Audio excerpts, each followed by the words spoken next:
Canal Gameplay, escute áudio novel. Se inscreva. Veja essa gameplay irada enquanto escuta. Sistema de Inteligência Diária. Parte 66. Capítulo 440. A porta da cabine do capitão estava bem fechada. Tapetes espessos de seda cobriam o chão, tornando os passos quase silenciosos. Num canto havia um lustre esculpido em uma única peça de cristal, o modelo antigo das oficinas da Federação Esmeralda. A luz que emitia era fragmentada e suave. Um conjunto completo de talheres de vinho dourados estava sobre a mesa, as paredes das taças tão excessivamente finas que pareciam feitas para exibição em vez de uso. O âmbar estava queimando, mas a quantidade usada era excessiva. O aroma enjoativo e adocicado pairava no ar, tão denso que era pungente e quase causava vertigem. Mesmo assim, um cheiro persistente de peixe impregnava o ar, como se peixes mortos tivessem sido retirados das profundezas do mar e deixados para apodrecer sob o convés por dias. A luz da vela tremeluziu levemente. As cortinas da cama tremeram violentamente, emitindo uma série de sons de fricção rápidos e caóticos antes de pararem subitamente, seguidas por um silêncio sepulcral. Bal estava deitado de costas na cama, o peito arfando pesadamente, cada respiração produzindo um ruído semelhante ao de um fole quebrado. Ele estava encharcado de suor, mas tremendo de frio, com as costas molhadas pressionadas contra o colchão enquanto ondas de calafrios penetravam em seus ossos. Ele subitamente ergueu a mão e empurrou a pessoa ao seu lado, dizendo: "Vá embora." A mulher foi empurrada contra a cabeceira da cama, soltando um grito baixo de dor.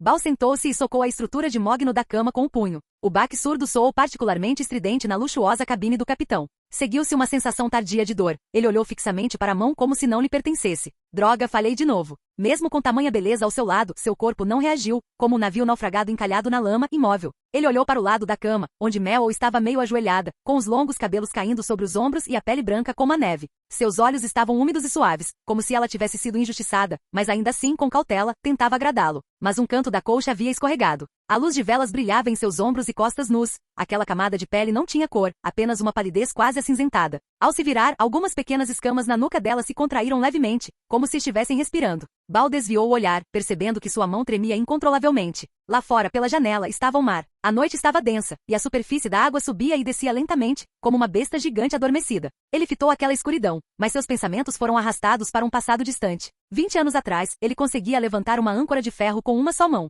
Centenas de quilos pareciam uma lança em suas mãos. Ele podia arremessar a âncora inteira para quebrar o mastro de um navio inimigo. As tabernas do porto sempre reservavam um lugar para ele. Dançarinas o rodeavam, e suas risadas eram tão altas que chegavam a causar dor de cabeça. Ele se lembrava daquelas noites. Na manhã seguinte, sempre havia algumas pessoas que não conseguiam andar. Chamavam-lhe Príncipe do Recife Negro, chefe dos 7 lordes piratas, rei do oceano, possuidor da força de um cavaleiro do pico. E agora? Ele olhou para as próprias mãos que antes conseguiam segurar qualquer coisa, mas agora tremiam como as de um recruta inexperiente. O punho da espada já havia perdido o peso em sua palma. Ele não conseguia conquistar nem mesmo uma única mulher. Envelhecimento, a palavra se desdobrou lentamente em sua mente, rastejando por sua medula como veneno. Bal agarrou o roupão que estava na cabeceira da cama, vestiu-o de forma desleixada e cambaleou em direção à mesa. Ele levou a taça aos lábios e virou um gole de bebida forte. O líquido transbordou da borda, respingando em sua barba grisalha. Sua cor vermelho escura parecia sangue que não havia sido limpo. Bal ofegou e de repente deu uma risadinha. Louis Calvino. Ele pronunciou o nome com forte ênfase. Tudo por culpa daquela maldita criaturinha. Bal bateu a taça de vinho na mesa com força. Desde que ele conectou Greyhawk ao território do norte, os navios mercantes no norte mudaram completamente. Sua voz se elevou. No passado, roubar era tão simples quanto cobrar impostos. Mas agora, aqueles monstros de ferro que soltam fumaça correm mais rápido que feras marinhas. Ele gesticulou com a mão, mas ela tremia violentamente. Os cascos são duros como carapaças de tartaruga. Quando uma bala de canhão os atinge, tudo o que se ouve é um estrondo. 3 anos inteiros, meus irmãos só podem beber rum de baixa qualidade, e o tesouro só vê saídas. Ele quer me matar de fome. Ele quer levar o príncipe de Recife Negro à ruína. O cheiro de álcool impregnava o ambiente. Bal atribuiu a dor surda no peito e a fraqueza do corpo inteiramente àquele nome. Em sua mente restava apenas um pensamento simples e perigoso. Contanto que ele derrotasse Louis, tudo voltaria ao normal. Após a raiva passar, Bal sentou-se na beira da cama, com os ombros caídos. Uma vez dissipada a fúria, restou apenas um vazio. Parecia que ele havia envelhecido 10 anos de repente, sua respiração lenta e superficial, seu olhar desfocado. De repente, uma onda de frio o atingiu quando Mel deslizou para o lado, seus movimentos quase silenciosos. Ela se aproximou, seu peito gélido pressionando contra as costas dele, que estavam cobertas de suor frio. A sensação fez Bal estremecer involuntariamente, mas ele não se afastou. O aroma no quarto estava mudando. O âmbar gris, originalmente denso, foi invadido por outro cheiro, doce e enjoativo, com um toque de peixe e água do mar em decomposição. como a umidade que fica nas fendas dos recifes quando a maré noturna recua. Esse aroma penetrou em suas narinas e impregnou seus pensamentos. Seus nervos tensos relaxaram aos poucos, e sua mente tornou-se entorpecida, porém confortável. Os dedos de Mel deslizaram lentamente sobre o abdômen dele, onde a pele já havia perdido a firmeza há muito tempo. Não se culpe. A voz dela era baixa e suave contra as costas dele. Você carregou muito peso, glória, dificuldades, sangue. Você está apenas cansado. O pomo de Adão de Baal subiu e desceu. Envelhecer não é culpa sua. Seu tom era gentil, quase misericordioso. Mas você é um rei, e um rei tem o direito de recusar. Aquelas palavras foram como um anzol fisgando seu coração. Na minha cidade natal, Mel continuou a sussurrar, existe uma arte secreta das profundezas do mar que pode fazer a madeira ressequida brotar novamente. Ela pode permitir que até os homens mais fortes transcendam seus limites originais. Baal não respondeu, mas lentamente ergueu a cabeça. Mel estendeu a mão e puxou uma garrafa fina em formato de espinha de peixe debaixo do travesseiro. A garrafa era translúcida e o líquido em seu interior era de um verde turvo, viscoso e de movimento lento. Os dedos de Baal se apertaram quando sua intuição lhe gritou que aquela coisa era extremamente perigosa. Ele segurou a garrafa, parando no ar. Isto, não parece que foi feito para salvar vidas. Mel não tinha pressa, simplesmente aproximou a garrafa dos lábios dele. Nesse instante, ouviu-se um baque vindo de fora da porta da cabine, seguido por passos desordenados e o cheiro forte de álcool. Príncipe. A voz do ajudante era baixa, mas não conseguia esconder o pânico. O Jack Dente de Vento bebeu demais. Está fazendo um escândalo no convés, dizendo que você perdeu os dentes e deveria renunciar ao seu cargo. Aquelas palavras foram como um duro golpe no peito. O coração de Baal apertou e se contraiu. Jack era jovem, feroz e estava no auge de sua forma, possuindo a força de um cavaleiro extraordinário de nível intermediário. 20 anos atrás, um personagem como esse nem sequer seria digno de se aproximar dele. E agora? Baal percebeu subitamente que estava com medo. Ele não tinha certeza se ainda conseguiria controlar aquele cachorro vira-lata caso de fato pisasse no convés. Mel olhou para ele, o canto da boca se curvando quase imperceptivelmente enquanto ela se inclinava em direção ao ouvido dele e mordiscava suavemente o lóbulo da orelha. Você ouviu isso? Aquele cachorrinho quer pisar na sua cabeça. Beba. Pela sua dignidade, por este navio. Você não quer esmagar a garganta dele com as suas próprias mãos. Você não quer provar a si mesmo mais uma vez? Ela agarrou a mão de Baal e guiou o bico da garrafa até seus lábios. Os insultos do lado de fora da porta ficavam cada vez mais claros. Baal fechou os olhos, o medo os invadindo antes de ser suprimido por outra coisa. Ele inclinou a cabeça para trás e engoliu o líquido frio e viscoso de uma só vez. O mundo afundou subitamente. Uma bola de fogo pareceu explodir em seu abdômen. Ele sentiu seu ki de batalha ressecado sendo violentamente reabastecido. Seu coração batia forte, cada batida impulsionando uma nova onda de calor através dele. O cansaço foi esmagado e a apatia dissipada. Ele sentiu como se pudesse rasgar o próprio convés. Na realidade, ele arqueou as costas subitamente, um rosnado baixo e incoerente escapando de sua garganta. As veias sob sua pele rapidamente escureceram, saltando e se contorcendo como vermes vivos. Suas unhas se quebraram num instante, sendo substituídas por outras novas, pretas como breu e afiadas, enquanto suas pupilas se contraíam e dilatavam. Não se tratava de um retorno à juventude. Algo dentro do seu corpo estava sendo substituído. Baal saiu sem camisa, vestindo apenas um casaco pesado. As tochas no convés tremeluziram e uma onda de calor misturada com um cheiro forte de peixe se espalhou. Jack Dente de Quebro estava pisando em um velho membro da tripulação. Ele olhou para cima e viu Baal, paralisando por um momento antes de sorrir. Velho. Antes que pudesse terminar, sua visão escureceu. A figura de Baal já estava sobre ele. Ele agarrou o pescoço de Jack com uma das mãos e o ergueu do convés. Seus dedos se apertaram, seguidos por um estalo seco. O corpo de Jack ficou mole instantaneamente e sangue espirrou no rosto de Baal. O convés estava em completo silêncio. Baal lambeu o canto da boca e sorriu. Quem mais? A única resposta foi o som de pessoas se ajoelhando. Ele riu alto e voltou-se para a cabine do capitão. A luz da vela ainda tremeluzia. Mel estava à sua espera, e Baal lançou-se em sua direção. Nos primeiros dias após beber a poção, Baal sentiu como se tivesse sido rebobinado como um relógio. Ele estava no convés, sem camisa, de frente para o sol do meio-dia, lutando com 5 marinheiros robustos. As tábuas de madeira rangiam sob a pressão, e os pulsos dos marinheiros estalavam com precisão sob seu aperto. Baal riu sua voz estrondosa, porém com um tom rouco e seco, como metal raspando em metal. Ninguém ousava desafiar esse rei pirata. Sua pele era fria, parecia a de um peixe morto ao entrar em contato com outras pessoas. Sob o sol escaldante, ele não derramou uma única gota de suor. Quando o cozinheiro trouxe uma deliciosa perna de cordeiro assada, Baal cheirou rugiu que a carne estava podre e matou o cozinheiro ali mesmo. Mas alguns tripulantes o viram agachado num canto do convés, pegando peixes vivos de um barril e comendo-os com escamas, vísceras e tudo. A partir do 6º dia, o poder dentro dele deixou de ser estável, e cada vez que diminuía, acontecia mais rapidamente. Se ele ficasse meio-dia sem o suplemento, sua pele começaria a ficar repuxada e com coceira. Baal estava inquieto, seus dedos arranhando o peito e os braços para frente e para trás. Quando a pele morta foi arrancada, o que se revelou não foi carne nova e vermelha, mas uma camada de material translúcido e duro que parecia uma casca morfa. Ele encarou aquela camada por um longo tempo antes de desviar o olhar. Quando Mel se aproximou, o perfume chegou primeiro. Aquele cheiro de peixe foi ficando cada vez mais forte. Uma pessoa normal teria sentido náuseas. Mas para o nariz de Bao, era uma fragrância enjoativamente doce. Ele enterrou o rosto nos cabelos dela, respirando com avidez como um afogado que busca seu último suspiro. Ele começou a desprezar a própria forma. A figura no espelho parecia linchada e ineficiente. Em contraste, os tentáculos e a gosma que Meryl ocasionalmente revelava pareciam mais suaves e lógicos aos seus olhos. Esta é a verdadeira evolução, disse para si mesmo.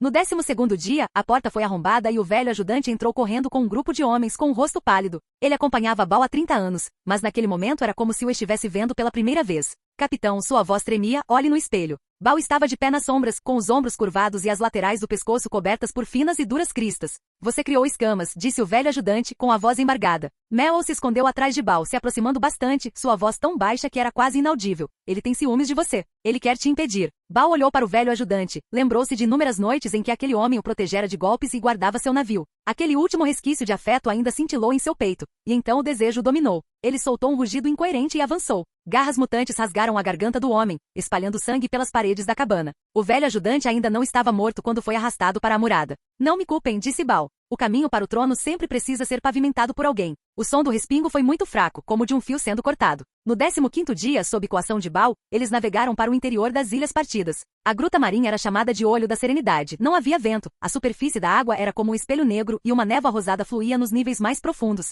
Aos olhos de Bao, era um curso de água que levava a um templo. Armaduras prateadas revestiam ambos os lados das rochas, e o ar ecoava com louvores. Meryl segurou a mão dele. A parte inferior do seu corpo já havia se transformado em tentáculos, que escalavam as paredes rochosas. Mas aos olhos de Bao, ela usava um vestido longo até o chão, e cada passo seu florescia como uma flor de lótus. O aroma no fundo da caverna tornou-se excessivamente doce, como de frutas em conserva prestes a apodrecer, e o ar se encheu de uma luz rosa quente, tão suave que parecia irreal. Bao parou no centro, desabotoou a espada, largou a armadura e tirou o casaco pesado. Ele se ajoelhou, seus joelhos nos afundando na maciez. Naquele momento, ele não disponibilizou apenas equipamentos. Vigilância, tensão, autopreservação, as coisas que o acompanharam por toda a vida foram descartadas uma a uma. Uma sensação de relaxamento há muito perdida surgiu de repente. Sua respiração se acalmou e a expressão febril desapareceu de seu rosto. Ele estava como uma criança que finalmente voltaria para casa, querendo apenas dormir e nunca mais acordar. A sombra acima desceu lentamente. Era uma água-viva cérebro parasita, com tentáculos translúcidos, leves e macios, emitindo um brilho tênue. Meryl ficou de lado, com a voz baixa como se estivesse cantando uma canção de ninar.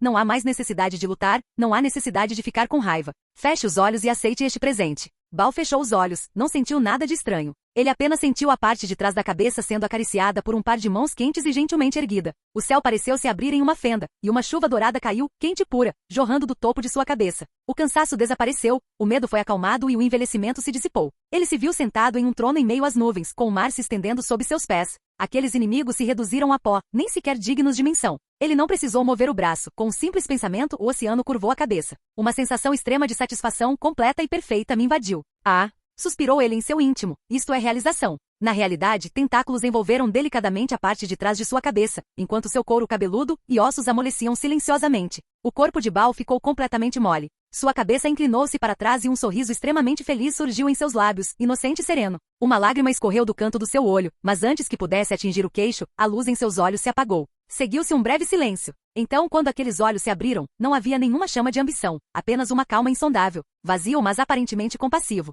A criatura na parte de trás de sua cabeça já havia se fundido com ele, seus tentáculos se transformando em veias azul claras sob a pele, tremulando levemente ao ritmo de suas batidas cardíacas. Bao ergueu a mão e flexionou os dedos, como se estivesse se adaptando a um novo instrumento. A aba larga do seu chapéu projetava uma sombra, suficiente para esconder a mutação na parte de trás da sua cabeça. Ele se virou e caminhou em direção à saída com passos leves. Nos últimos 2 dias, reorganizei o esboço. Se eu continuasse escrevendo sobre a progressão na árvore tecnológica e o cultivo passo a passo, o ritmo ficaria muito lento e facilmente se tornaria um relato monótono. Então decidi cortar a maior parte do conteúdo sobre a agricultura.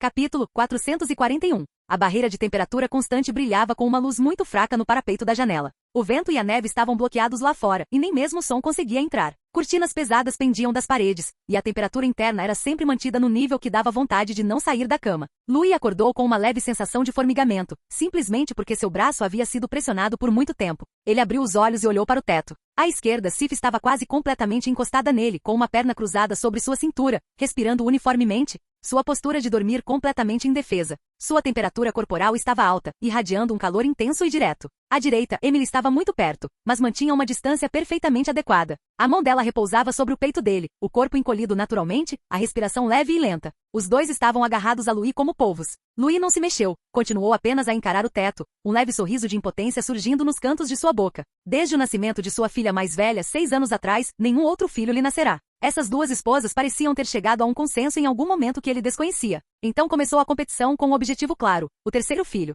Louis suspirou em silêncio. Mesmo com o físico de um cavaleiro de elite, um combate prolongado dessa intensidade dificilmente poderia ser considerado fácil. Ele retirou o braço com cuidado. Se franziu a testa e inconscientemente se aproximou mais. Emily se mexeu levemente, mas não acordou. Após alguns minutos, Louis finalmente se sentou na cama. Enquanto se lavava, ele parou em frente ao espelho e olhou para cima. A pessoa no espelho já era um pouco diferente da que ele se lembrava. Os traços eram mais rígidos, o olhar mais firme. O aguçado senso de iniciativa da juventude fora suavizado pelo tempo e pela responsabilidade, restando apenas uma tenacidade paciente e duradoura.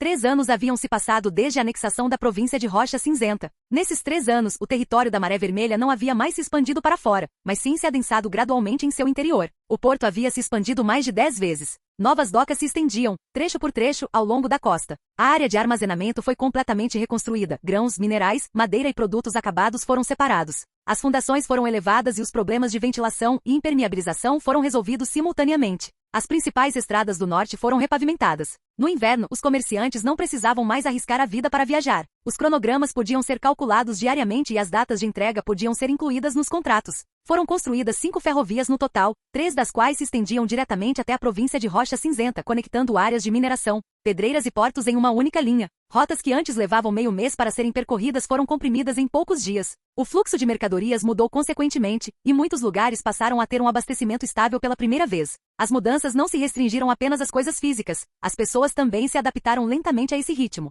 Cada funcionário estava posicionado onde deveria estar. Não se baseava em prestígio pessoal, mas sim porque o sistema deixava claro que ultrapassar os limites só causaria mais problemas. O sistema começou a funcionar por conta própria. Ocasionalmente surgiam atritos, desentendimentos ou até mesmo erros, mas todos se limitavam a um nível corrigível e não chegavam ao ponto de causar a perda de controle. Louis não precisava mais ficar de olho em assuntos específicos. Agora ele era mais como um símbolo. Já não é mais o comandante que emite ordens todos os dias, mas sim alguém no topo da hierarquia, que só anota informações em momentos críticos. A vida mudou em conformidade. As manhãs não eram mais interrompidas por relatórios urgentes e as noites raramente eram passadas em claro debruçadas sobre um livro de contas. Ele dedicou mais tempo ao cultivo. Agora ele era um cavaleiro do pico em estágio inicial. Quanto mais alto o nível de cavaleiro, mais próximo o corpo está do seu limite. Cada avanço é como triturar osso com uma faca cega, dependendo não do ímpeto, mas de anos de acúmulo. Ele podia sentir sua força aumentar, mas ela já não era tão intensa. Cada pequeno ganho exigia um esforço muito maior. O tempo restante era ocupado pelos filhos e, em seguida, pelo cumprimento de seus deveres como marido. Só então ele se sentava novamente à sua mesa para assinar as instruções realmente importantes.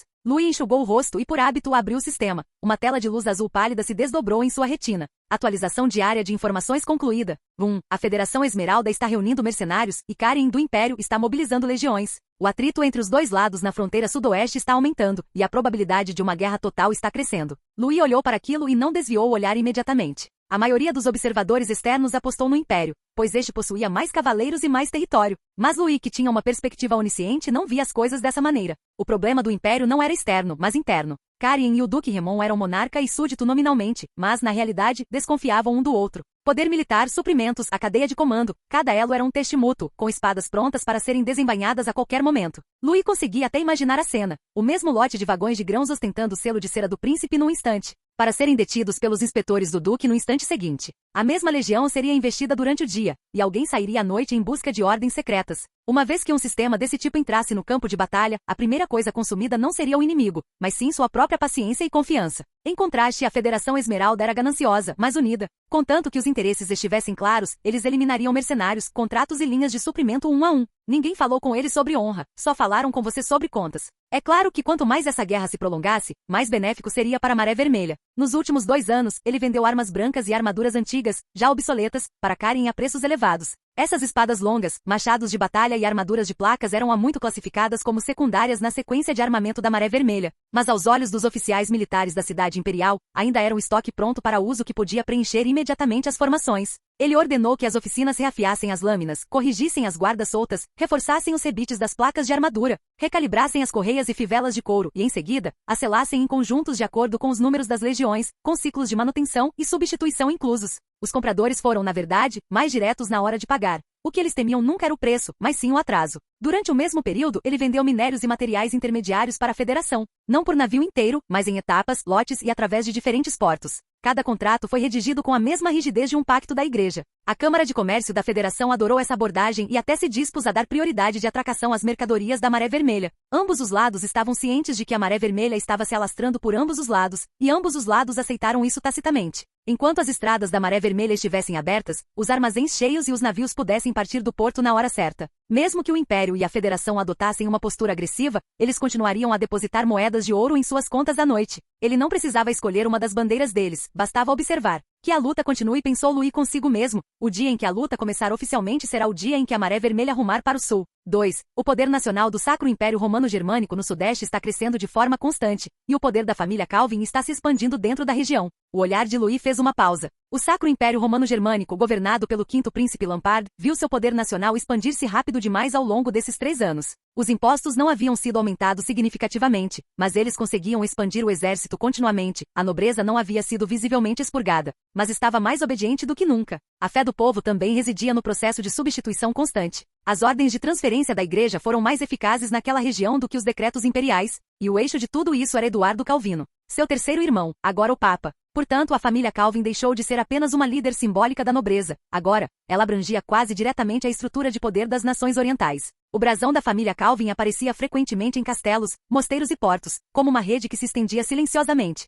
A expansão militar de Lampard, o poder de Eduardo e o auge da família Calvin no leste estavam todos dentro do âmbito do que Louis conseguia compreender. Essa era a forma expandida que um regime normal deveria apresentar após obter recursos adicionais e o apoio da fé. A Maré Vermelha já tinha visto essas coisas e sabia lidar com elas. O Sacro Império Romano-Germânico em si não era a parte que realmente lhe causava problemas. O estado da Igreja da Flor da Pena Dourada no exterior permaneceu em silêncio por 3 anos. Os espiões de quase todas as facções não conseguiram obter nenhuma informação útil, mas Louis tinha um sistema diário de inteligência, e em relação às informações sobre a Igreja do Estado da Flor da Pena Dourada, havia uma palavra que aparecia continuamente, espalhando. Após a coroa de penas de espinho dourado ser implantada em Eduardo, parecia que a última peça do quebra-cabeça havia sido encaixada. Eles vinham se espalhando constantemente ao longo desses 3 anos. As pessoas na ilha estavam sendo assimiladas, lenta e silenciosamente, mas completamente. Os dados do mês passado indicavam que esse número já havia ultrapassado 1/4. Louis recostou-se na cadeira, batendo levemente com o dedo no apoio de braço. Isso já não era um problema da Igreja. Era uma existência mais paciente e perigosa do que a da mãe da ninhada. Um arrepio percorreu o coração de Louis. Se deixada em paz, mais cedo ou mais tarde trataria toda a ilha como uma placa de Petri. E certamente não se contentaria mais com uma ilha marítima. Precisava de um palco maior. E o Sacro Império Romano-Germânico era apenas o trampolim mais conveniente para que ele chegasse ao continente. Um conjunto completo de sistemas administrativos consolidados, exércitos, portos e pessoas já acostumadas à obediência. Ele já havia tomado uma decisão. A árvore tecnológica de construção naval da Maré Vermelha precisava ser acelerada e antecipada. Assim que a Federação Esmeralda e Karen entrarem em guerra, ele imediatamente seguiria para o sul para anexar todo o Sacro Império do Oriente, usando-o como trampolim para ir ao mar e eliminar essa criatura bizarra. 3. O príncipe do Recife Negro, líder dos 7 grandes piratas, foi completamente controlado pelo coral do desejo fantasma nas Ilhas Partidas, e entrou em um estado de profunda assimilação. Ao perceber essa informação, as pupilas de Louis se contraíram ligeiramente. Ele não tratou isso como um problema comum de piratas.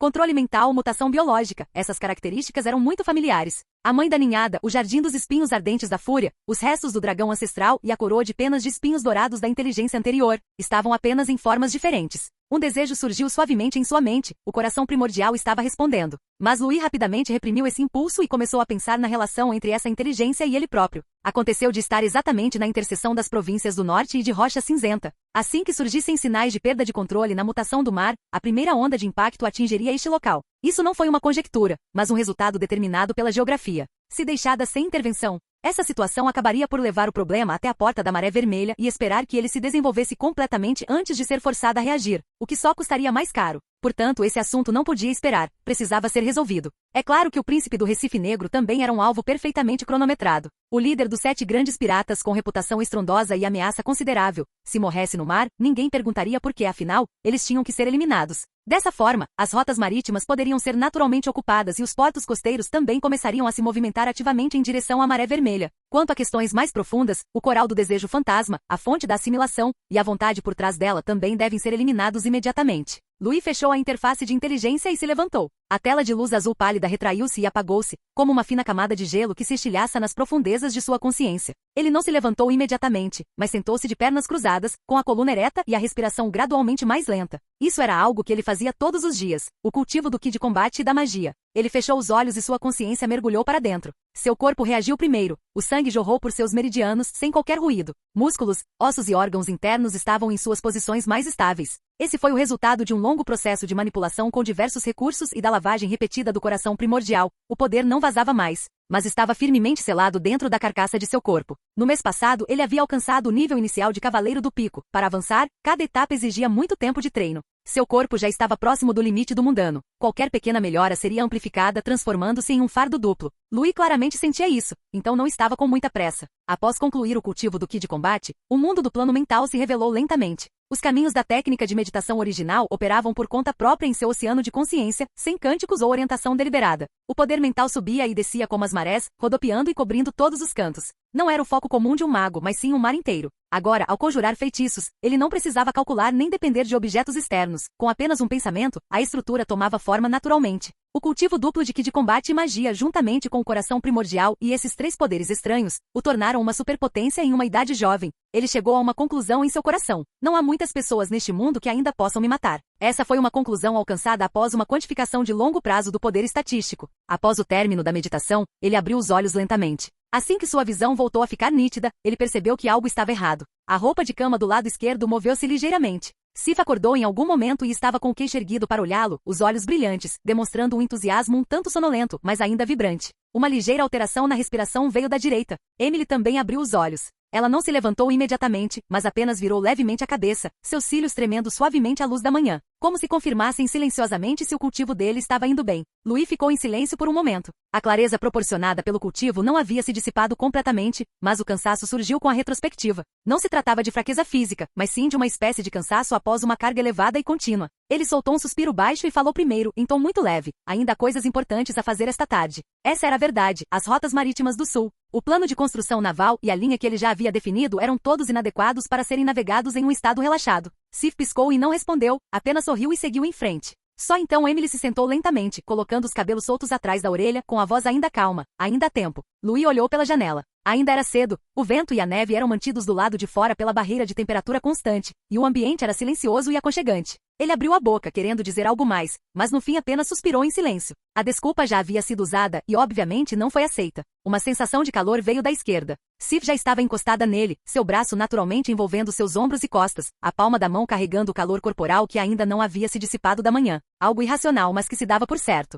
Quase simultaneamente, o colchão do outro lado afundou ligeiramente. Emily não se apressou em falar, mas apenas estendeu a mão e a repousou em seu pulso, as pontas dos dedos pressionando levemente sua pulsação, como se expressasse silenciosamente sua posição. Duas sensações completamente diferentes o invadiram simultaneamente. Louis fechou os olhos, então venha.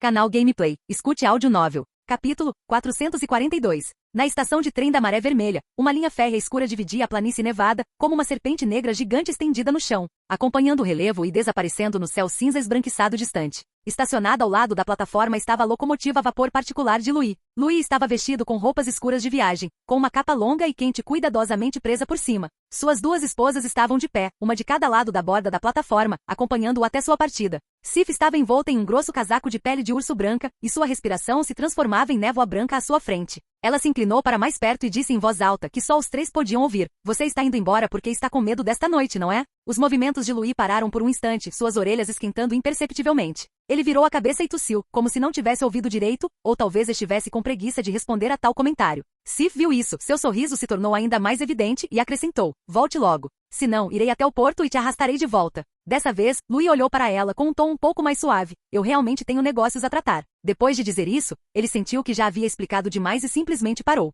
Do outro lado, Emily ajeitou a gola da camisa de Louis, abotoando bem o botão de cima. Não ligue para ela. Está ventando no porto, lembre-se de não pegar um resfriado e não se sobrecarregue. Algumas coisas podem ser deixadas para seus subordinados. Louis assentiu com a cabeça, serei cuidadoso. Vocês dois na cidade, lembrem-se de se cuidarem também. Nesse instante, o apito soou e um vapor branco irrompeu das válvulas, elevando-se acima da plataforma e obscurecendo instantaneamente a visão deles. Louis acenou com a mão e se virou para entrar na carruagem. As bielas começaram a se mover, e um som metálico baixo e regular vinha de entre as peças de aço. O gigante de aço começou a se mover lentamente, avançando com força constante em direção à distância. O trem ainda não havia parado completamente quando o vento na beira da plataforma já soprava com força. Elliot estava parado bem na frente da plataforma, com uma expressão calma, mas só ele sabia que seu pomo de Adão subia e descia incontrolavelmente. Uma medalha do sol estava presa à sua gola de estilo simples, mas pesada, um símbolo da mais alta autoridade administrativa da Maré Vermelha. Um delicado relógio de bolso repousava silenciosamente em sua mão esquerda, enquanto a mão direita ajeitava repetidamente sua gravata e os punhos da camisa.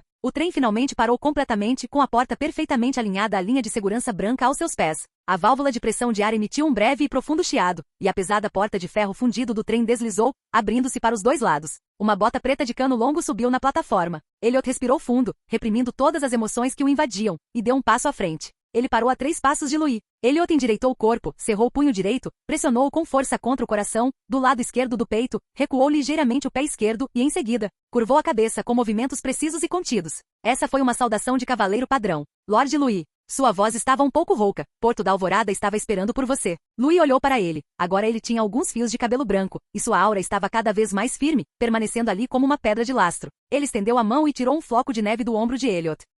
2 anos sem nos vermos, disse Louis com voz leve, com um leve sorriso. Você está mais para governador do que antes, Elliot. Ele fez uma pausa e acrescentou. Não precisa ficar tão tenso. Não estou aqui para inspecionar um campo de batalha. Foi um gesto tão simples, mas os olhos de Elliot ficaram vermelhos incontrolavelmente por um instante. Ele piscou rapidamente, reprimindo suas emoções, endireitou as costas novamente e retomou sua postura calma e competente. Contudo, a empolgação em sua voz era inegável. Meu senhor, Porto da Aurora mudou muito. Há algumas coisas que eu realmente quero que o senhor veja com seus próprios olhos. Louis levantou a mão e deu um tapinha leve no ombro de Elliot. Vamos lá. Mostre-me no que você transformou este porto. A carruagem a vapor de 2 andares aberta partiu da estação. As rodas rolavam na estrada sem os solavancos e trepidações de antes, apenas com um movimento constante e contínuo. O pulsar da máquina a vapor estava escondido na parte traseira da carruagem, baixo e regular, como a respiração de uma fera domesticada. Louis estava sentado junto à janela, com o relatório administrativo que acabará de receber aberto no colo. O papel era fino, a escrita densa e o formato organizado. Bastava lhe dar uma olhada na conclusão. Taxa de criminalidade abaixo de 2%. Esse era um número impressionantemente bom, mas Louis já tinha visto muitos números semelhantes. Ele desviou o olhar do jornal e olhou pela janela. Ele queria ver com os próprios olhos que tipo de cidade portuária esse sistema, projetado por ele e aprimorado por inúmeras pessoas em seu cotidiano, havia esculpido. Na memória do proprietário original, o cais da província do Sudeste já era considerado um dos melhores do mundo. Havia sempre 3 coisas: o fedor de vísceras de peixe fermentadas, esgoto negro transbordando e ruas cheias de bandidos bêbados e inconscientes. A prosperidade ali era como uma camada externa cuidadosamente polida, sob a qual as tábuas de madeira já haviam apodrecido há muito tempo. As favelas se agarravam às sombras das mansões, como tumores malignos que se recusava a se desprender. Se você errasse o caminho em um beco à noite, poderia ser resgatado da água no dia seguinte. Agora, Porto da Alvorada se desenrolava do lado de fora da janela. As ruas eram retas e largas, os meios-fios de ambos os lados pintados com faixas de advertência pretas e amarelas bem definidas. As linhas tão nítidas como se tivessem sido medidas com uma régua. A superfície da estrada tinha uma ligeira inclinação, permitindo que a chuva e a neve escorressem para os lados, impedindo a formação de poças no meio. O olhar de Louis recaiu sobre os ralos de ferro fundido espalhados a cada 10 metros ao longo da estrada. Ele sabia o que havia debaixo deles, uma vasta rede subterrânea de tubulações. Enquanto este continente ainda descartava pinicos em qualquer lugar, o território afetado pela Maré Vermelha já havia implementado a separação de esgoto. A água suja e a água da chuva tinham seus próprios canais, e os tanques de tratamento na área do cais funcionavam dia e noite, suprimindo até mesmo os odores mais desagradáveis no subsolo. O ar não tinha cheiro de urina ou decomposição, apenas o aroma salgado do mar e um leve toque de ácido carbólico. Aquele cheiro não era agradável, mas era reconfortante. Louis não disse nada, mas Elliot, sentado à sua frente, percebeu seu olhar. O supervisor do Porto da Alvorada ainda estava sentado ereto, com a pasta firmemente apoiada no colo. Meu senhor, isso não acontece porque eles são naturalmente limpos. É o código da Maré Vermelha em ação. Louis ergueu um olho. Elliot prosseguiu. Em outros portos, os estivadores vivem em pocilgas, ganhando moedas de cobre por dia. E se terão uma refeição quente no dia seguinte depende do humor do patrão. Na Maré Vermelha, oferecemos moradia alocada e um sistema de salário mensal. Consequentemente, existem contratos rigorosos. Aqueles que defecam indiscriminadamente perdem 3 dias de salário. Aqueles que se embriagam e causam problemas têm seus direitos de moradia cassados e são expulsos.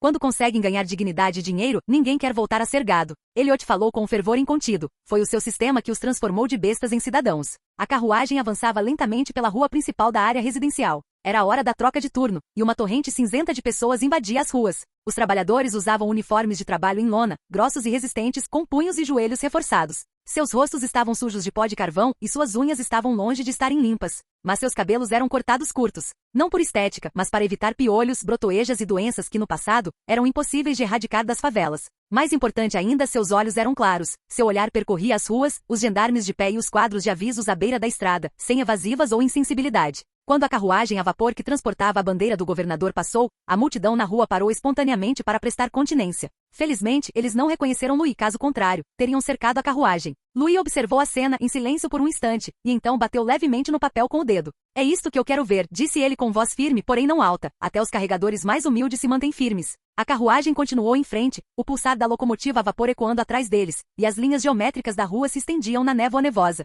Louis observou tudo, finalmente exalando lentamente. A ordem é verdadeiramente o luxo mais caro da humanidade. A carruagem não parou, contornando uma suave ladeira, e a periferia da área residencial ficou rapidamente para trás. No instante seguinte, a vista se abriu repentinamente e a tranquilidade foi brutalmente interrompida. Sons estrondosos vinham de todas as direções, como uma nuvem de tempestade rasteira inteira rolando pelo chão. O ar subitamente ficou denso, a temperatura subiu e a fumaça do carvão, misturada com ar quente, atingiu seus rostos. Esta era a zona industrial portuária. O olhar de Louis percorreu a rua, avistando a esteira transportadora a vapor elevada que se estendia por metade da área da fábrica. A correia transportadora negra corria em alta velocidade, acionada por engrenagens, emitindo um som áspero de fricção. Carvão e minério descarregados ao lado da ferrovia eram brutalmente engolidos por ela, transformando-se em uma cascata negra que jorrava continuamente nas profundezas da doca. Em outros portos, essa cena teria um significado bem diferente. Milhares de escravos sem camisa, carregando cestos pesados de minério, rastejavam como formigas em passarelas estreitas. Alguns escorregaram, outros caíram, e aqueles que morreram de exaustão foram casualmente chutados para o mar, sem sequer uma pausa. Mas aqui carne e osso haviam recuado para a retaguarda, e o aço estava na vanguarda. Louis lembrou-se de uma frase do relatório. Taxa de substituição da mecanização, 50%. Quando aquele gigante de aço devorava e regurgitava materiais diante de seus olhos, esse número realmente ganhou peso, uma esteira transportadora. Libertou inúmeros trabalhadores. O copo de água no vagão tremeu repentinamente, seguido por uma vibração ainda mais forte. O som abafava as ondas, chegando a fazer o chão sob seus pés vibrar. Era um martelo de forjamento a vapor de 100 toneladas. Cada impacto remodelava o aço. Fogueiras cintilavam no interior da área da fábrica, ferro fundido espirrava, era rapidamente afastado, resfriado e moldado. Essa era a verdadeira melodia principal desta cidade. Elliot ficou de pé em um dos lados da carruagem, olhando na direção do olhar de Louis, sua voz se elevando ligeiramente sem que ele percebesse. Este é o mecanismo de ligação entre Greyrock e Porto da Alvorada. Os minérios da província de Greyrock chegam diretamente aqui por ferrovia e são processados nesta área industrial. Ele ergueu a mão, apontando para a área envolta em fumaça negra e fogo, com um tom de voz que transmitia uma certeza quase orgulhosa. Meu senhor, seu sistema de alocação de recursos é verdadeiramente surpreendente. Sem a exploração minuciosa por parte dos nobres, cada pedaço de minério de ferro é entregue precisamente onde precisa ir, tornando-se, em última instância, a armadura do império. Outros senhores. Louis começou lentamente, ainda estão açoitando escravos, enquanto nós aprendemos a usar sistemas para aproveitar o vapor. Ele desviou o olhar e olhou para Elliot. Vamos, leve-me ao estaleiro. A cúpula da doca seca parecia uma montanha oca. Vigas de aço se entrecruzavam, e centenas de holofotes alquímicos pendiam acima, iluminando a área abaixo com um branco intenso. A luz incidia sobre a superfície de aço, sendo então espalhada pelo óleo da máquina, resultando num brilho frio e duro que fazia com que até mesmo as sombras parecessem nítidas. O ar estava misturado com o cheiro de metal queimado, a doçura enjoativa de óleo lubrificante de alta qualidade e o calor persistente do vapor, que pressionava os pulmões. Esta era a área mais profunda do Porto da Alvorada, o estaleiro naval do Porto da Alvorada. Não era acessível a nenhum trabalhador, os canais estavam selados camada por camada, e o solo era limpo quase deliberadamente, fazendo com que até mesmo os passos ecoassem ruidosamente. Louis parou. Seu olhar não se voltou imediatamente para a parte inferior do estaleiro, mas foi atraído pela figura no andaime. Era um homem idoso, fora de lugar ali. Ele estava de pé na estrutura de aço suspensa no ar. De costas para a entrada, não era alto, mas tinha uma postura excepcionalmente ereta.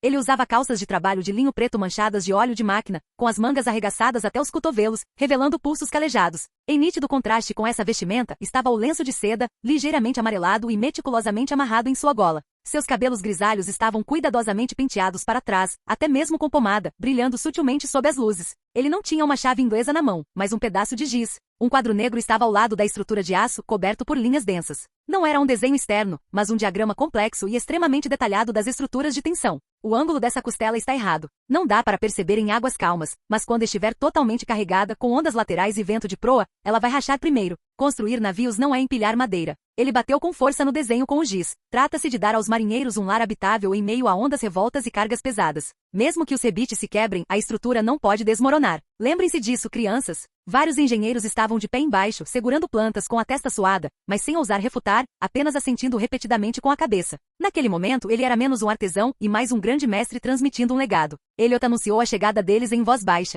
Só então o velho se virou. Ao ver Louis, ele não demonstrou pânico, nem se apressou em descer do andaime. Ele tirou os óculos de leitura, limpou meticulosamente o pó de giz com um lenço e em seguida, levou a mão ao peito para ajustar o distintivo enegrecido. Era um distintivo antigo da família Calvin, tão oxidado que seu brilho original mal era visível, mas estava meticulosamente limpo. Então, ele se manteve firme no andaime que balançava. Nesse momento, suas costas estavam eretas como uma vara, como se ele estivesse reafirmando seu último resquício de dignidade. Ele executou uma saudação padrão e impecável da corte do velho império, tocando o peito. Essa foi a sua homenagem, como construtor naval, a alguém que realmente entendia de navios, artesãos e dessa época. As costas do velho estavam bem retas, mas ainda era possível perceber uma tensão momentânea. Ele estava reprimindo suas emoções, como se estivesse se esforçando para não parecer indigno. Lord Louis, sua voz estava mais baixa do que antes, mas mais firme. Se não fosse por você, estas minhas mãos já teriam sido tiradas de mim há muito tempo. Ele fez uma pausa, seu olhar percorrendo brevemente as vigas de aço ao redor, os andaimes e os jovens engenheiros que permaneciam ofegantes. Vocês me permitiram continuar aqui no estaleiro e fizeram com que essas crianças quisessem ouvir um velho. Para mim, isso já é a maior gentileza.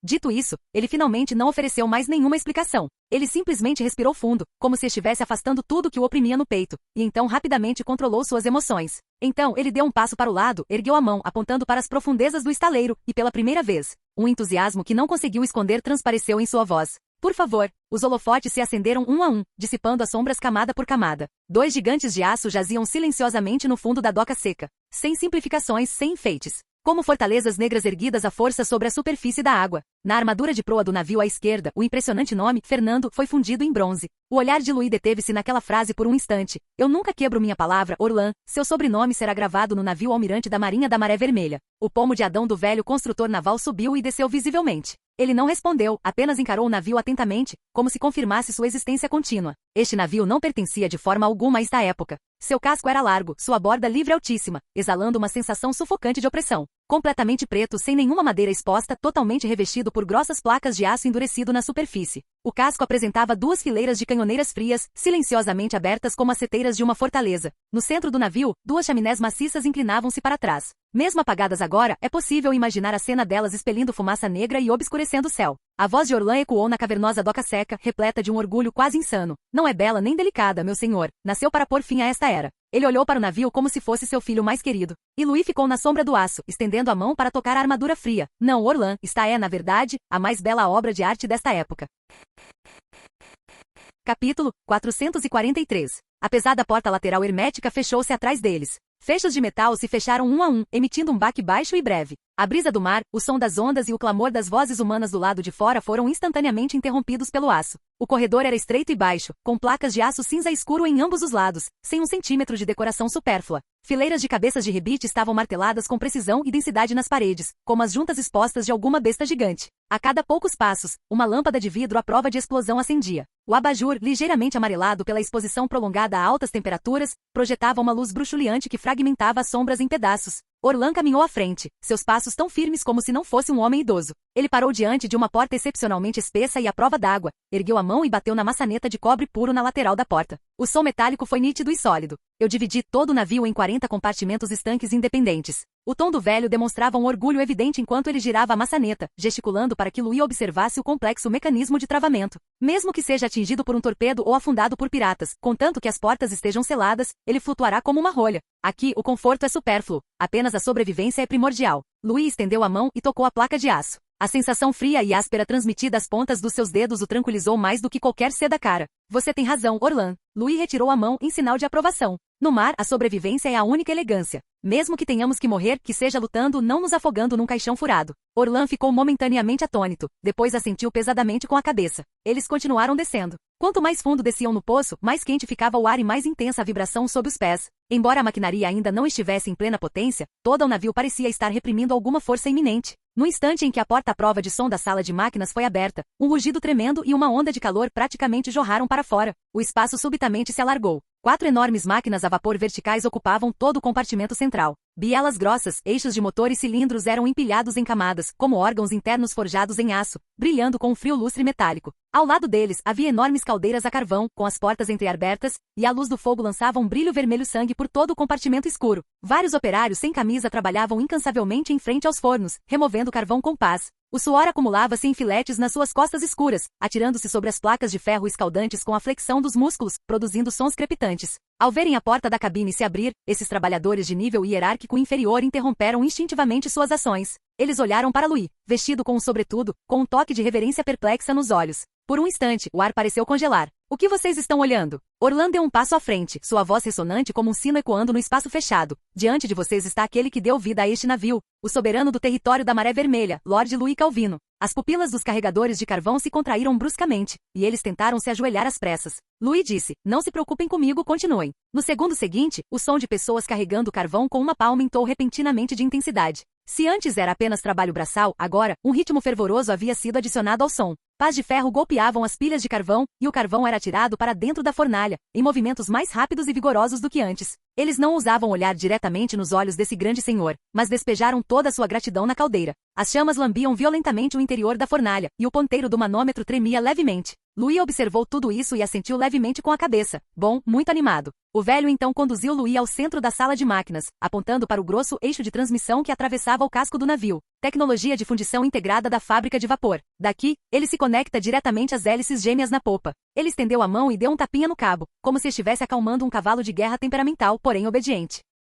Enquanto a caldeira estiver bem quente, ela pode impulsionar este bloco de ferro de 7.000 toneladas para longe. Os lábios do velho se curvaram ligeiramente, e um brilho fervoroso cintilou em seus olhos. Após inspecionarem o núcleo de vapor, os dois desceram lentamente no elevador hidráulico. Cabos de aço grossos, tensionados nos trilhos guia, emitem um zumbido baixo e irregular. À medida que a altitude diminuía gradualmente, a vibração dentro do navio tornava-se mais nítida, como se estivesse penetrando as profundezas mais perigosas de um gigante de aço, ao longo de seus ossos e veias. Aquilo já não podia ser simplesmente chamado de cabine de navio. Era mais como um museu da violência selado em aço. No primeiro convés principal de canhões, o espaço foi intencionalmente elevado e excepcionalmente amplo. Ao longo do eixo central, duas enormes torres de canhão erguiam-se lado a lado, como duas colinas de ferro adormecidas, pressionando firmemente o centro de gravidade do navio. Louis deu apenas uma olhada rápida para confirmar as especificações dos objetos em questão. Os canos escuros e grossos das armas estendiam-se para frente, com anéis de refrigeração e reforço empilhados em camadas. Mesmo imóveis, o frio que emanava das bocas dos canos era suficiente para causar uma sensação instintiva de sufocamento. Orlan estava ao lado da torre, estendendo a mão para acariciar a blindagem fria e rebitada.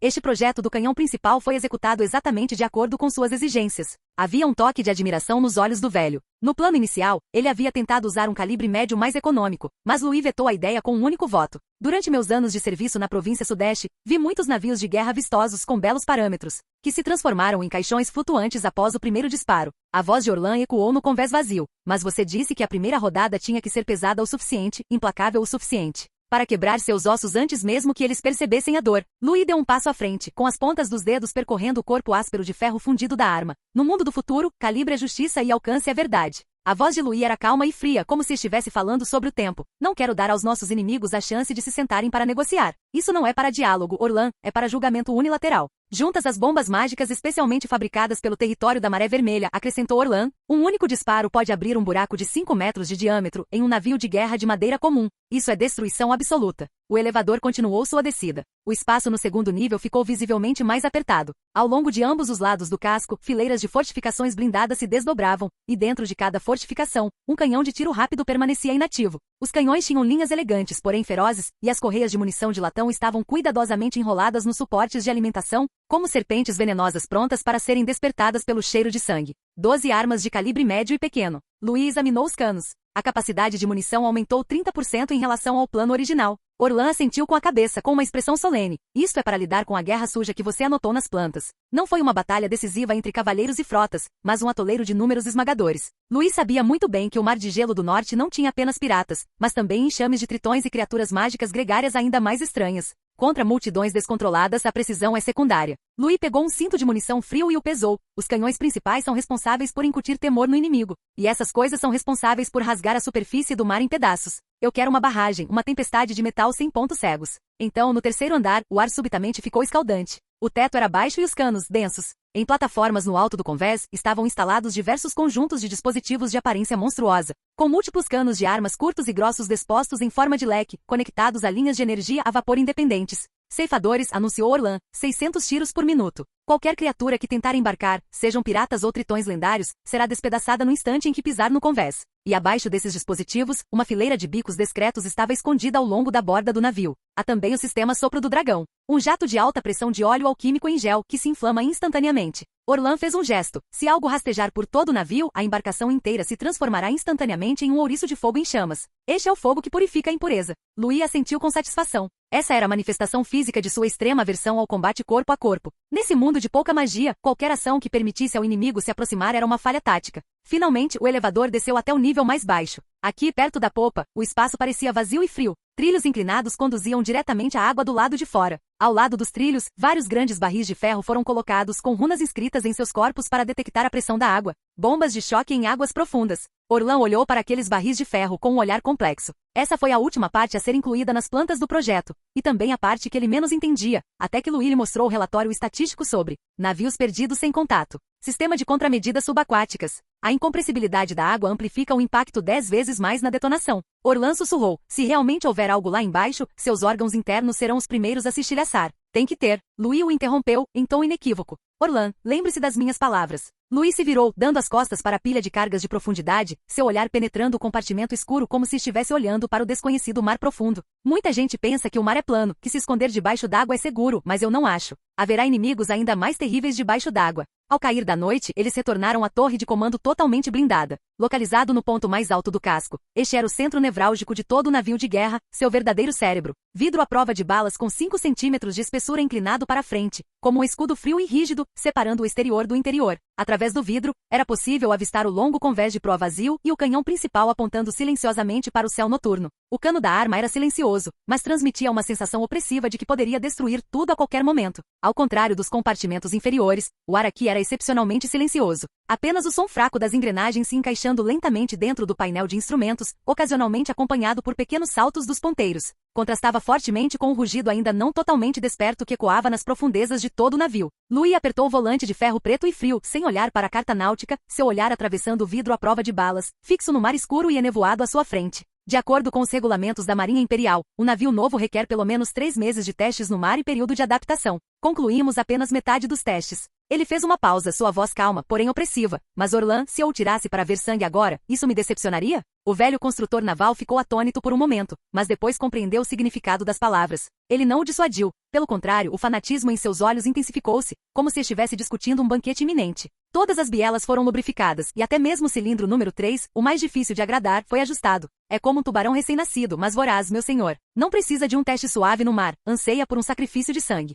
Muito bem. Um sorriso fraco e frio curvou os lábios de Louis, e seus dedos tamborilaram levemente no volante. Um bando de escória suicida se reuniu na rota marítima do sul. Não é preciso procurar um navio-alvo. Essas pessoas são o alvo mais adequado. Louis se virou e deu a ordem final ao ajudante atrás dele. Envie a mensagem. Toda a frota passará pelo reabastecimento e preparação final esta noite. Às 6 horas da manhã de amanhã, partiremos pontualmente. O cais do Porto da Alvorada já estava lotado de milhares de moradores que tinham ouvido a notícia. A respiração branca que exalavam convergia numa nuvem de ansiedade, e os olhares de todos estavam fixos na enorme silhueta negra no estaleiro. Dúvida, medo e um silêncio sepulcral como se aguardassem o julgamento. Como é que o ferro pode flutuar na água? Gaguejou um comerciante, agarrando-se a um poste de amarração, com o rosto tomado pela incredulidade. Isso é um caixão destinado a afundar.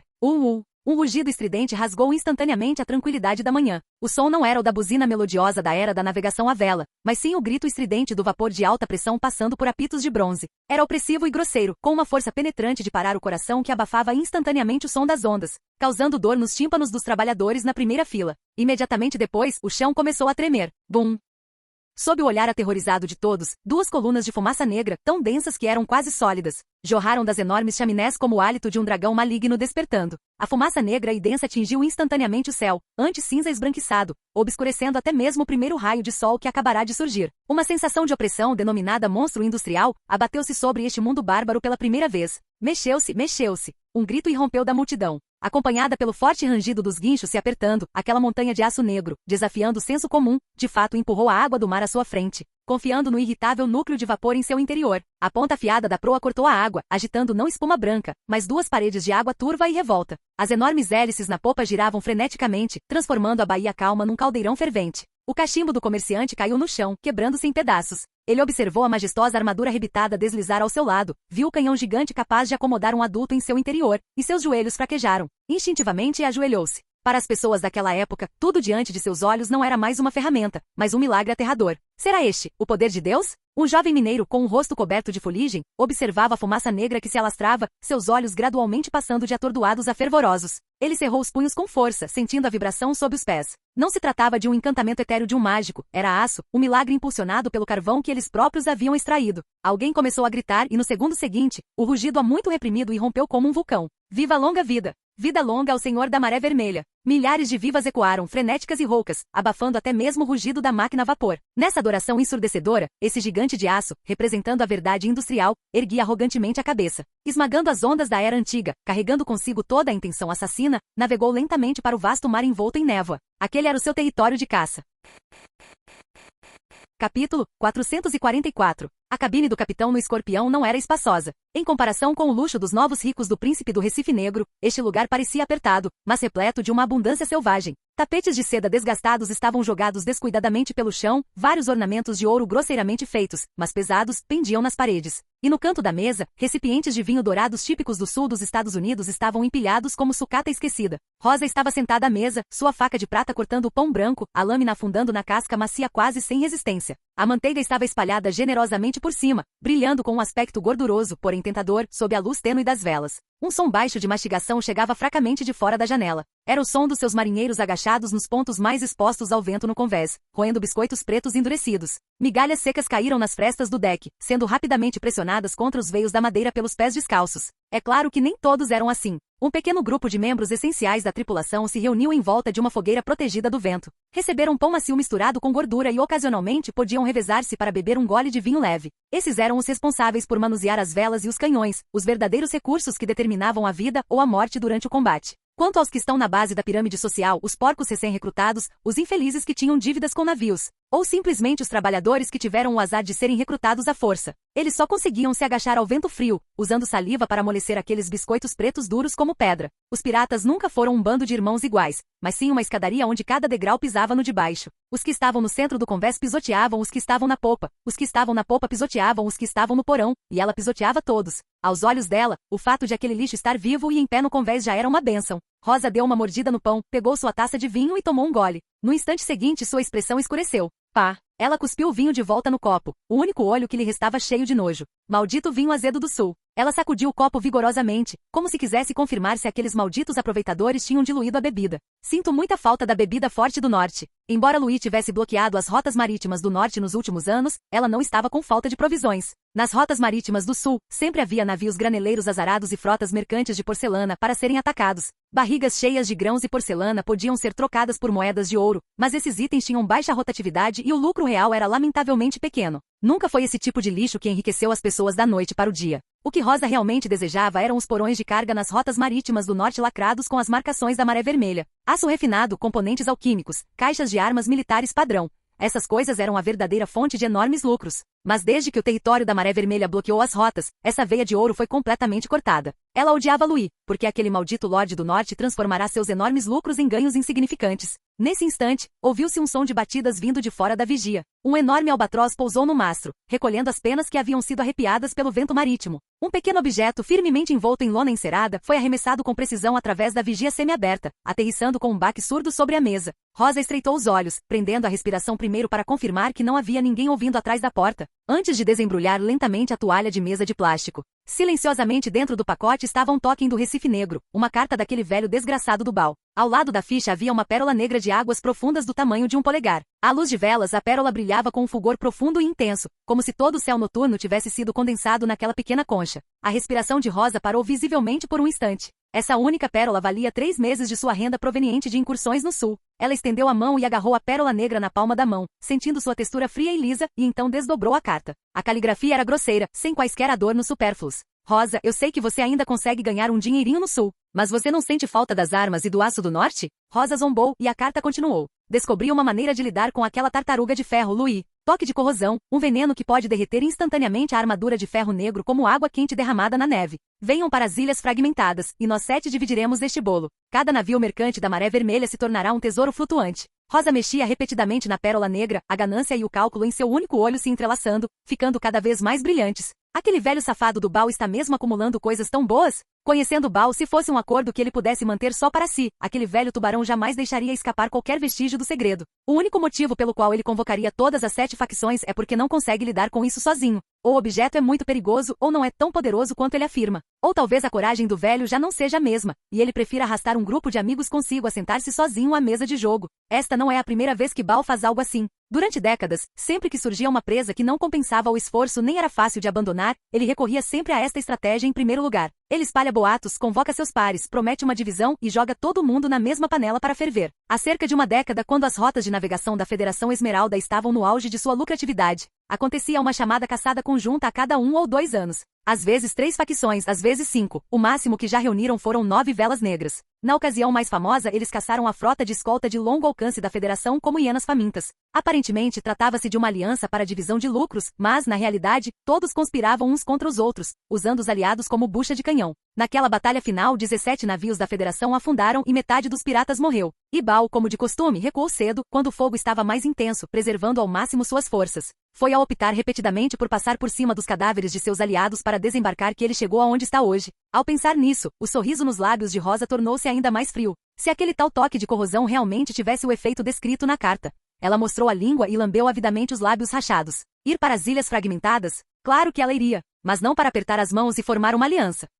O que ela pretendia fazer era devorar aquela sinceridade pele e osso. Se ela conseguisse pôr as mãos na fórmula, então o próximo imperador pirata a governar os mares teria um novo nome. A frota diminuiu lentamente a velocidade ao se aproximar das ilhas fragmentadas. Uma névoa subia da superfície do mar. Não era o vapor branco habitual, mas uma substância cinzenta com textura turva. A névoa se aproximava da água escura como breu, como uma camada de gaze gordurosa e suja que não era lavada há anos. Quando o escorpião o cortou, até mesmo o ruído no convés pareceu praticamente abafado por aquela umidade densa. Um odor de peixe pairava no ar, mas não era apenas o fedor de peixe podre, misturava-se com uma doçura enjoativa, como se alguma especiaria cara estivesse evaporando lentamente em uma adega úmida e escura. Rosa ficou de pé na proa, respirando fundo. Seu único olho restante se estreitou ligeiramente, e uma expressão que beirava o prazer surgiu em seu rosto áspero. Esse aroma fez lembrar de um navio de especiarias do sul que ela havia saqueado em sua juventude. No instante em que o pé de cabra rompeu o lacre da carga, este foi o cheiro que jorrou pungente e intenso, mas ao mesmo tempo de arrepiar os cabelos. É o cheiro de moedas de ouro, murmurou ela baixinho, um sorriso ganancioso se formando no canto da boca.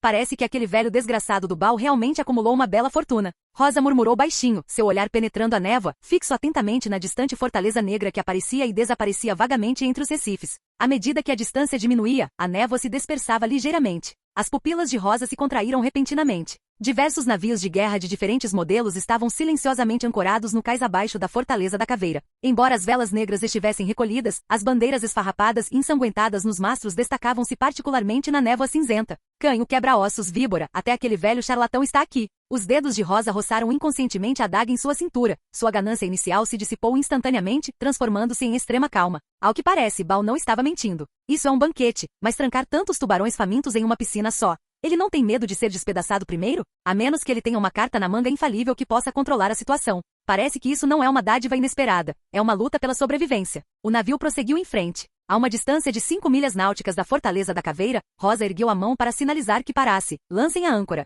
A distância foi precisamente definida. Era a favor do vento, mas mesmo no limite do alcance dos canhões costeiros, permitindo manobras imediatas e fuga, se necessário. Ela se virou e voltou para a cabine do capitão, pendurou seu pesado casaco de capitão e começou a verificar seus pertences pessoais, item por item. O imediato Miller estava ao lado dela, observando-a guardar 2 adagas envenenadas nas mangas, e finalmente não pôde deixar de perguntar: chefe, há navios de pelo menos 4 facções lá fora. Nessa situação, você realmente precisa entrar? Rosa não levantou o olhar, verificando sua munição com eficiência. Já que estou aqui, quem iria querer ir embora sem ver isso? Escutem com atenção. Ela finalmente virou a cabeça, o olhar afiado como uma faca. Virem o navio de lado, apontem todos os canhões laterais para a fortaleza, mas não se aproximem nem 1 centímetro. Miller ficou surpreso e instintivamente perguntou: se você não sair depois de 2 horas, ou se virmos um sinalizador vermelho, devo liderar os homens para resgatá-lo? Rosa zombou dele, olhando como se fosse um idiota. Tolo. Se até eu falhar lá dentro, vocês, líderes, estarão acabando com a própria vida. Ela se aproximou, sua voz carregando uma crueldade inegável. Se algo der errado ou se ouvirem ruídos estranhos lá dentro, deem a ordem imediatamente, atirem indiscriminadamente na fortaleza.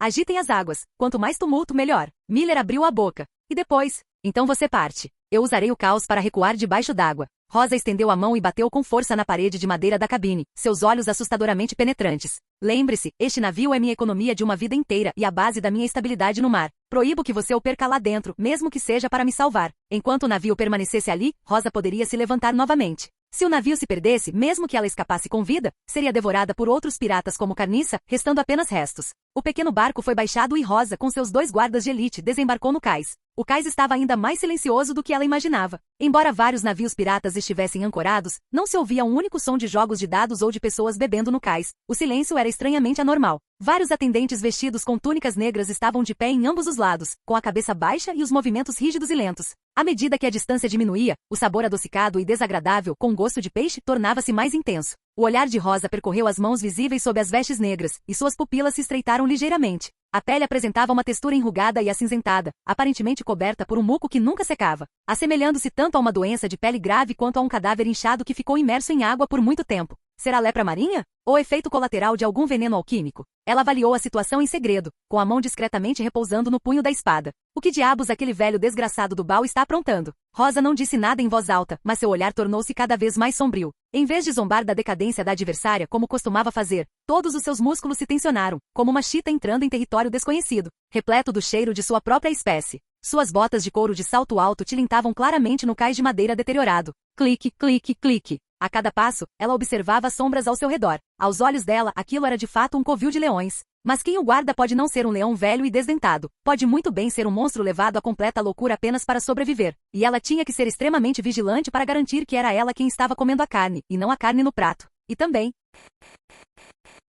Capítulo 445. A Câmara do Conselho no último andar da Fortaleza da Caveira era como um poço profundo invertido, situado sobre um recife. Paredes de granito maciço selavam completamente os arredores, com apenas uma estreita clarabóia aberta bem no centro da cúpula. A luz do luar vazava dali como uma agulha prateada alongada, penetrando sem vida no chão. No centro, havia uma mesa redonda com 3 lamparinas de óleo em forma de animais marinhos acesas. As chamas não oscilavam, mas subiam verticalmente, ardendo com um verde sinistro e fantasmagórico. As sombras das lâmpadas estendiam-se infinitamente, projetando-se nas paredes e distorcendo as figuras dos que estavam sentados, transformando-as em formas grotescas e com garras. Rosa sentou-se em uma das cadeiras, seu único olho percorrendo friamente a mesa redonda. Cain, o quebra-ossos, foi o primeiro a aparecer em seu campo de visão. Essa besta tinha os pés, calçados com botas de pregos, apoiados diretamente sobre a mesa, enquanto suas mãos agarravam uma perna de cordeiro crua que ainda sangrava, rasgando-a a carne e osso. O sangue escorria por sua barba desgrenhada, produzindo um som claro e irritante ao bater na mesa. Gota a gota. Rosa zombou por dentro, uma tola sem cérebro que não sabia nada além de comer e matar. Assim que conseguisse a fórmula do veneno, essa besta seria a primeira a ser eliminada. Seu olhar mudou. Viper Saunders estava encolhido em sua cadeira como uma cobra doentia e enrolada. Ele limpava repetidamente uma adaga revestida de veneno com um pedaço de pele de veado, seus movimentos meticulosos, mas seus olhos estavam sempre vagando, lançando olhares para os cantos escuros do corredor a cada poucos segundos, como se um assassino pudesse saltar a qualquer momento. Rosa zombou. Se algo realmente acontecesse, o que aquela faquinha poderia bloquear? Ao lado dele, o velho charlatão Moro sussurrava orações que ninguém conseguia entender. Ele esfregou várias conchas amareladas de adivinhação entre os dedos, inclinando-se ocasionalmente em direção à lamparina de óleo para examinar os padrões nas conchas. Sempre agindo de forma mística, aos olhos de Rosa, ele não passava de um lixo que usava conversa fiada para ganhar a vida. Rosa olhou para a direita, para as cadeiras vazias ao redor da mesa. Além daqueles que já estavam mortos, havia 2 lugares para covardes que não apareceram. Conforme o tempo passava, minuto a minuto, aquele silêncio úmido, frio e mortal corroía lentamente sua paciência. Rosa levantou-se subitamente e sacou da cintura o florete com cabo cravejado de joias. Clang! A ponta da espada cravou-se com força no tampo da mesa, lançando lascas de madeira para todos os lados. A lâmina ainda zumbia e vibrava. Ela olhou em volta, sua voz áspera e cruel, ecoando repetidamente entre as paredes de pedra que a cercavam. Este lugar é frio como um necrotério. Não tem nenhuma empregada para servir vinho? É melhor aquele velho Baal se apressar e aparecer logo. Rosa zombou, apertando o cabo da espada com força. Se eu descobrir que ele está me enganando, ou se ele não consegue produzir um veneno capaz de derreter navios de ferro. Assim que ela terminou de falar, o velho charlatão Moro, que estava encolhido no último assento, soltou de repente um grito agudo e estranho. Ah! Aquele som não pareceu um suspiro de surpresa, mas mais como um lamento forçado para fora de seu peito por alguma coisa. Subitamente, ele espalhou as conchas de adivinhação que tinha na mão sobre a mesa. Não está certo, não está certo. Sua voz tremia como se algo úmido e frio estivesse apertando sua garganta. Não há dinheiro com eles, nenhum veneno, e nenhuma saída. Moro levantou-se abruptamente derrubando a cadeira, e sua voz subitamente transformou-se num rugido descontrolado. É tudo água. Tem água embaixo e água em cima. Estamos no fundo do mar, na barriga de um peixe. Corram. Isto não é um banquete, é um sacrifício. Ao silenciar, houve um breve momento de silêncio na Câmara Municipal. Então irrompeu uma gargalhada. Kane sorriu com a boca manchada de sangue e riu alto, apontando para Moro com a perna de cordeiro. O velho está tendo outro ataque? O cheiro do meu carneiro começou a te dar pesadelos? Saunders ergueu as pálpebras com um tom frio e impaciente. Deixe de lado seus truques de intimidação, Moro. Se você fosse realmente capaz de calcular com tanta precisão, não estaria preso no último assento. Algumas risadas secas ecoaram entre as paredes de pedra, reprimindo com força aquela sensação estranha e persistente. Mas Moro já não conseguia ouvir nada. Ele apenas sentia o chão sob seus pés subindo e descendo lentamente, como se a barriga de alguma criatura gigante estivesse respirando. Como um louco, ele empurrou as cadeiras que estavam em seu caminho e cambaleou em direção às portas de carvalho fechadas. No exato momento em que sua mão estava prestes a tocar a maçaneta, a porta deslizou silenciosamente para dentro. Moro não conseguiu se conter e caiu direto em um abraço rígido e frio. Bal finalmente fez sua aparição. Ele ficou parado à porta, com uma das mãos a apoiar firmemente o ombro do velho charlatão, como se estivesse a ajudar um velho amigo bêbado. O único olho de rosa se estreitou ligeiramente, o homem à sua frente estava em um estado perturbadoramente bom. O velho que precisava de bengala, cujo rosto estava coberto de manchas da idade e que parecia prestes a morrer a qualquer momento, havia desaparecido. Agora Bal estava de pé, com as costas eretas, vestindo um elegante terno escarlate de corte impecável. Seus cabelos eram pretos e espessos, a linha do cabelo era extremamente bem cuidada. Seu rosto irradiava saúde e sua pele era tão firme que ele não aparentava ter a sua idade. Moro estremeceu violentamente em seus braços. Ele congelou instantaneamente e até mesmo o grito ficou preso em sua garganta, incapaz de escapar. Bal estava sorrindo, os cantos da boca esticados num arco excessivamente amplo, mas seus olhos não haviam piscado uma vez sequer em mais de um minuto.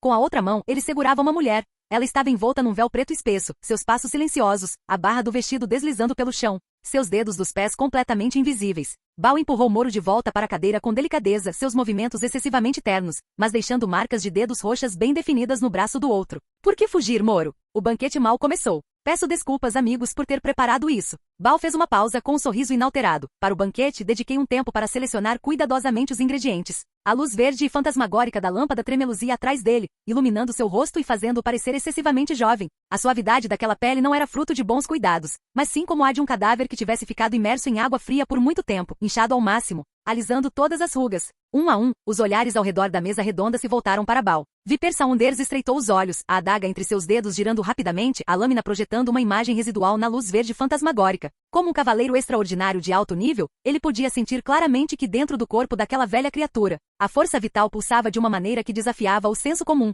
Não se tratava da recuperação de uma árvore seca na primavera. Era mais como uma pele sendo preenchida à força por algo externo. Saunders umedeceu os lábios ressecados, a voz fria e rouca. Ei, velho Bal. Parece que você não só encontrou uma arma para lidar com navios de ferro, como também conseguiu um balde de água de banho de súcubo. Ele riu sem disfarce, seu olhar percorrendo o rosto de Bal como uma faca. Essa pele é tão macia, dá vontade de arrancá-la inteira e fazer um novo par de luvas. Assim que ele terminou de falar, algumas risadas baixas ecoaram na Câmara do Conselho, e uma intenção assassina pairou descaradamente no ar. Bal parecia completamente alheio a esses olhares maliciosos. Ele pegou um garfo de prata, cujos dentes perfuraram um prato, e retirou um pedaço de órgão fresco cru e ligeiramente trêmulo. O suco vermelho escuro escorria pelos dentes prateados, pousando no guardanapo branco como a neve, como uma flor de sangue desabrochando. Ele colocou o objeto na boca, abrindo a mandíbula apenas ligeiramente, com o pomo de Adão subindo e descendo, emitindo um som oleoso de deglutição. Gole! Era o som de um molusco deslizando pelo esôfago, engolido inteiro. Então ele ergueu o olhar, revelando aquele mesmo sorriso, cujo arco nos cantos da boca sequer havia mudado.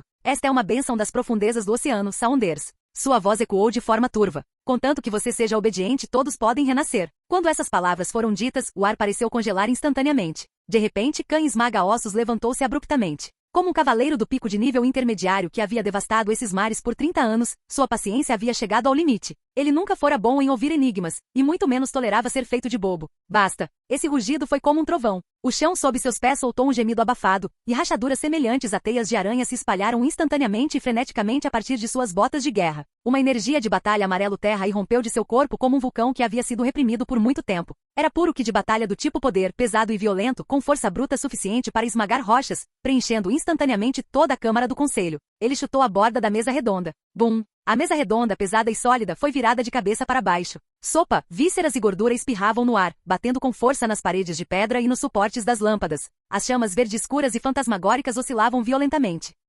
Cain jogou a cabeça para trás e rugiu, o som explodindo sob a cúpula, fazendo os tímpanos doerem, que se dane o seu renascimento. Eu não vim até aqui para ver essa sua cara morta coberta de cera. Ele deu um passo à frente, com o punho enorme erguido bem alto. A energia vital foi comprimida à força em frente aos seus nós dos dedos, o ar espremido em um estrondo sônico penetrante. Esse soco foi a prova de toda a sua experiência. Até mesmo um rinoceronte com armadura pesada seria reduzido a pasta de carne instantaneamente. Me dê isso, ou eu esmago essa sua cabeça que fica fingindo ser jovem. O punho desceu. A pressão do vento era como um ariete invisível, golpeando em direção ao assento principal. Contudo, Baal não se esquivou, nem sequer piscou com aquelas pálpebras finas. Aquele rosto excessivamente jovem ainda ostentava aquele sorriso perfeito e rígido, como se o punho de ferro letal que se abatia sobre ele não passasse de uma brisa insignificante. Naquele instante, o vento do soco estava prestes a tocar a ponta do seu nariz. Ele apenas ergueu lentamente a mão esquerda inchada, que estava escondida na manga. Bum! Punho e palma se encontraram. Uma onda de ar explodiu na câmara fechada do conselho, como um trovão abafado comprimido ao limite. A luz verde e sinistra da lâmpada foi instantaneamente distorcida em linhas. As tapeçarias já deterioradas ao redor não resistiram ao impacto, o tecido se rasgando enquanto mofo e lascas de pedra se espalhavam como uma tempestade. Mas o punho pesado de Cain, carregando todo o que de batalha de um cavaleiro de pico de meio passo e suficiente para destruir os portões da cidade, parou. Parou a 1 centímetro da palma inchada da mão esquerda de Baal, como se tivesse atingido uma parede invisível.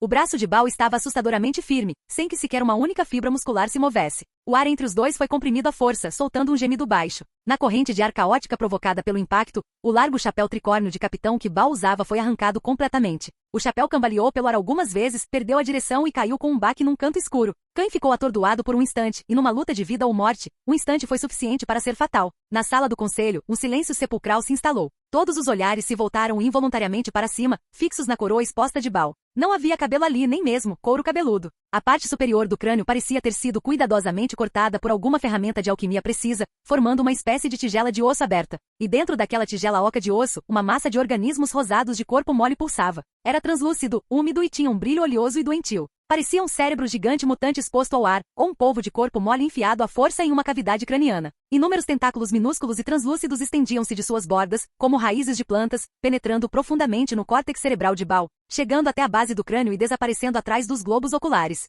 A cada inspiração e expiração, aquela massa de carne se contraía suavemente, produzindo um som viscoso e nítido como água. Rosa deu um suspiro de espanto, com o estômago embrulhado e o ácido subindo pela garganta. Aquilo não foi nenhum milagre de rejuvenescimento. Foi parasitismo puro e simples. Esse corpo chamado Baal nada mais era do que uma pele cuidadosamente preservada, uma placa de Petri fresca que mantinha funções básicas. Quem era o que estava mais perto? Ele conseguia até sentir o cheiro adocicado de peixe que emanava daquela massa de carne e ver o tremor de cada microvaso sanguíneo nela. Naquele instante, a fúria nos olhos do bandido foi abruptamente dissipada, restando apenas o medo mais primitivo. Baal inclinou a cabeça. O movimento foi um tanto rígido, fazendo com que a massa de carne em sua cabeça oscilasse ligeiramente. Ó céus! Sua voz soou, carregando um toque de arrependimento hipócrita. O chapéu caiu. Ficar desarrumado na frente dos convidados. Isso é muita falta de educação. Antes mesmo que sua voz tivesse se dissipado, sua mão esquerda, que havia segurado o punho de Cain, repentinamente cerrou os 5 dedos. Rachadura. Sem qualquer aviso, um som ensurdecedor de quebra ecoou. A armadura de Ki de batalha da qual Cain tanto se orgulhava, desintegrou-se como vidro quebradiço. Logo em seguida, seu punho, aquele punho de ferro temperado por 30 anos, foi esmagado na palma da mão de Baal como um tomate podre. Ah!